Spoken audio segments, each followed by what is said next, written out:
Halo, selamat datang. Hari ini kita bakal bahas sesuatu yang keren banget. Gimana caranya tradisi yang udah berakar ratusan tahun, ketemu sama teknologi paling canggih. Ini dia, kisah transformasi digital zakat di Indonesia.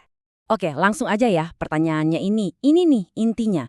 Coba bayangin deh, sebuah pilar keagamaan yang tadinya personal banget, tradisional, tiba-tiba dirombak di era digital. Kira-kira apa ya yang terjadi? Oke, biar kita semua sepaham dulu ya. Zakat itu bukan sekedar donasi biasa. Ini adalah sebuah kewajiban yang punya misi sosial ekonomi yang jelas banget, menyeimbangkan kekayaan dan membantu mereka yang membutuhkan.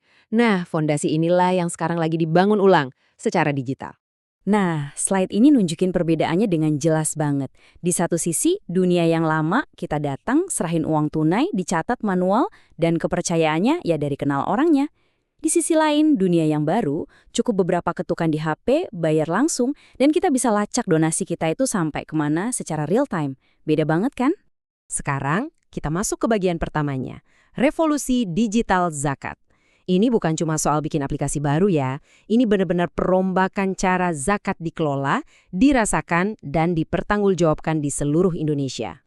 Dan hal pertama yang paling kelihatan dampaknya, ya ini, partisipasi yang meledak. Teknologi itu nggak cuma ngubah caranya, tapi juga ngebuka pintu buat jutaan orang baru untuk ikutan. Coba deh, lihat angka ini, 18,9 triliun rupiah. Ini bukan angka main-main loh, ini bukti nyata kalau ada pergerakan besar yang lagi terjadi. Tapi pertanyaannya, kok bisa sampai segini ya? Grafik ini nunjukin semuanya.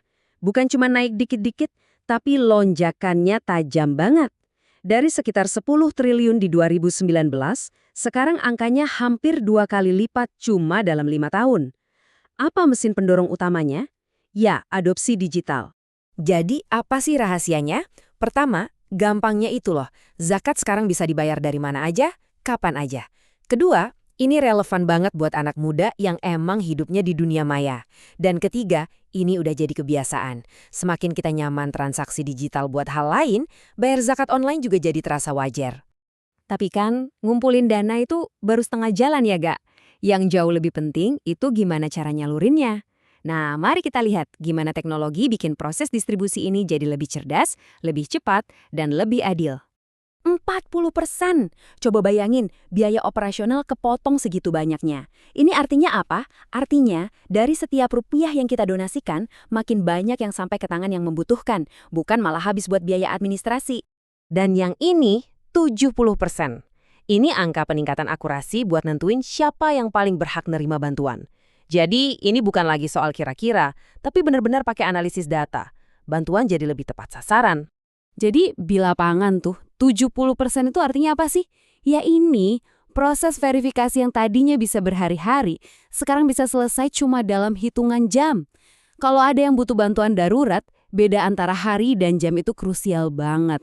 Nah, sekarang kita lihat 3 pemain utamanya. Baznas, kekuatannya ada di skala nasional. Dompet Duafa jago banget inovasinya dan bisa ngajak anak muda. Terus ada Rumah Zakat, yang jadi pelopor transparansi pakai blockchain. Coba deh perhatiin baris retensi, angkanya tinggi-tinggi banget kan? Ini nunjukin kalau sekali orang percaya, mereka cenderung bakal terus setia. Nah, grafik ini ngejelasin poin yang tadi lebih dalam lagi. Walaupun jumlah pengguna baru bisa naik turun, kemampuan buat mempertahankan donatur lama itu kuat banget. Rumah Zakat paling tinggi di 88%. Dan ini bukan kebetulan loh, ini hasil dari fokus mereka ke transparansi yang jadi kunci utama buat bangun loyalitas. Ini ngebawa kita ke mata uang yang paling penting di dunia filantropi, yaitu kepercayaan. Kepercayaan itu kan nggak bisa diminta ya, harus dibangun. Dan di era digital ini, teknologi jadi arsitek utamanya. Kutipan ini pas banget. Laporan digital dan update real time itu bukan lagi fitur tambahan, itu adalah pendorong kepercayaan yang bikin para donatur atau muzaki merasa lebih terhubung, dihargai, dan jadi makin yakin sama pilihan mereka. Dan ini bukan cuma omongan loh, angkanya bicara sendiri. Hampir 8 dari 10 donatur bilang kepercayaan mereka meningkat gara-gara ada laporan digital. Ini bukti kalau transparansi itu bukan cuma slogan, tapi beneran strategi yang efektif. Terus gimana caranya kepercayaan ini dibangun secara teknis? Lewat alat-alat canggih ini nih. Ada dashboard yang bikin kita bisa lihat alokasi dana, ada notifikasi langsung ke HP kita, dan yang paling canggih blockchain. Ini kayak buku catatan digital yang nggak bisa diubah-ubah. Semua transaksi tercatat permanen. Ini level akuntabilitas yang luar biasa. Oke, kita udah lihat sisi kerennya. Tapi namanya juga perubahan besar, pasti ada tantangannya. Jadi mari kita seimbang. Sekarang kita lihat sisi lain dari koin ini. Masalah-masalah baru yang justru muncul dari solusi digital itu sendiri. Ini dia nih, 4 rintangan utamanya. Pertama, kesenjangan akses internet antara kota dan desa. Kedua, nggak semua orang punya skill digital yang sama.